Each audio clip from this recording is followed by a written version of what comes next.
Mwenyekiti wa Chama cha Demokrasia na Maendeleo Chadema Tundu Antipas Lissu ameiomba Mahakama ya Rufani ya Tanzania kutupilia mbali maombi yaliyowasilishwa na mkurugenzi wa mashtaka wa serikali DPP na kumwamuru mkurugenzi huyo kumlipa fidia ya mamilioni ya fedha kutokana na kucheleweshwa kwa kesi yake ya uhaini kwa siku 139.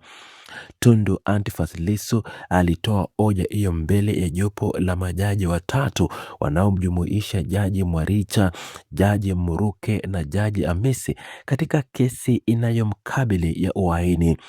Mwenyekiti huyo wa Chadema ambaye amekaa gerezani kwa zaidi ya mwaka mmoja na miezi mitatu alieleza kuwa kucheleweshwa huko kumetokana na hatua ya makusudi ya upande wa mashtaka baada ya Mahakama Kuu kutoa uamuzi dhidi yao tarehe 24 Februari mwaka wa 2026.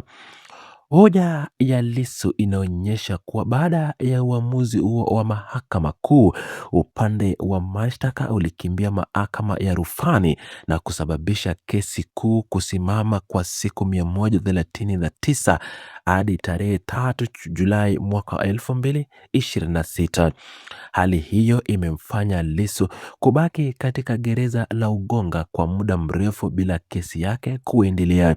Mwenyekiti wa Chadema alibainisha kuwa siku hizo zaidi ya 100 zimepita huku kesi ya uhaini ikiwa imekwama bila sababu za kisheria kama ushahidi mpya au ulinzi wa mashahidi. Hatua ya Lissu inaangazia wajibu wa kikatiba wa mkurugenzi wa mashtaka wa serikali katika kuendesha kesi bila kuchelewa au kuhudhuru haki za mshtakiwa.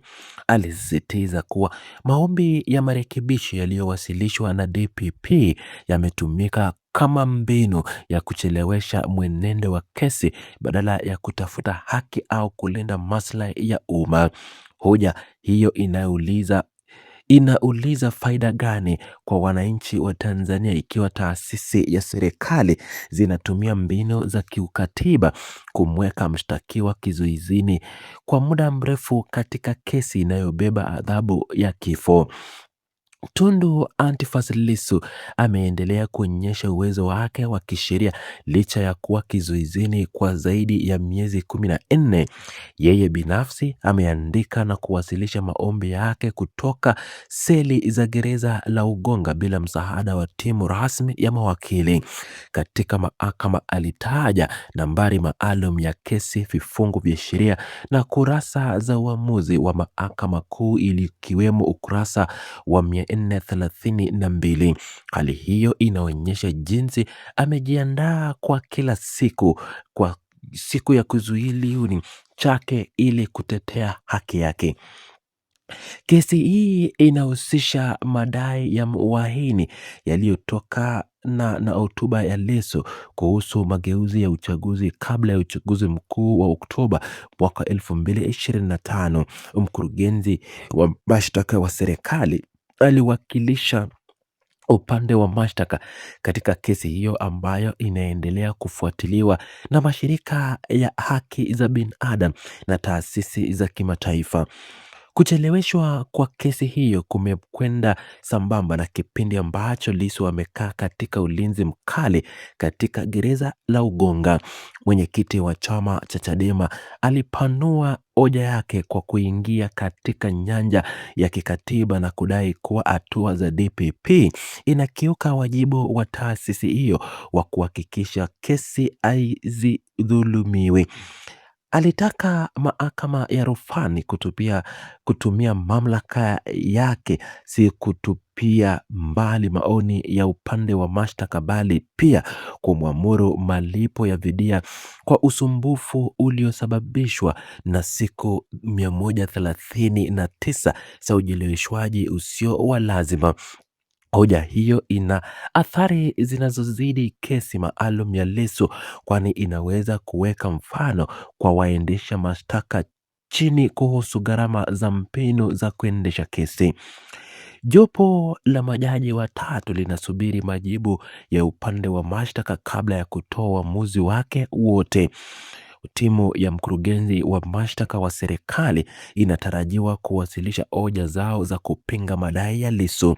Uamuzi wa mahakama utahusu si tu uhalali wa maombi ya marekebisho, bali pia uwezo wa mahakama kuwaadhibu waendesha mashtaka kwa kuchelewesha ucheleweshwaji unaosababisha madhara kwa mshtakiwa ama mshtakiwa aliye kizuizini.